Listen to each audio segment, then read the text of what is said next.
आज मैं आपको कहना चाहता हूँ भाई, मैंने YouTube पे तुर्क वॉइस के नाम से एक चैनल बनाया है। ठीक है। आपने सब्सक्राइब नहीं किया? नहीं। और ना तो इंस्टाग्राम पर फॉलो किया।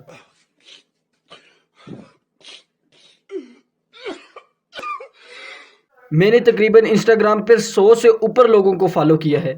आप सब मुझे फॉलो बैक करो, फिर मैं आपको अनफॉलो कर दूंगा। फेसबुक पेज को छोड़ो, अभी उसके ऊपर कोई भी वीडियो पोस्ट नहीं की। यूट्यूब को सब्सक्राइब करो, पैसा आएगा तभी तो माइक वाइक आएगा, वीडियो बनेगी।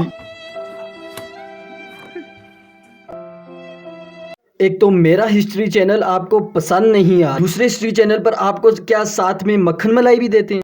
ये क्या बात करता है यार। तो फॉलो करो इंस्टाग्राम पर और यूट्यूब पर भी सब्सक्राइब करो। जो दरिया धीमी रे धीमी आगे सुनी सब्सक्राइबर भी नहीं।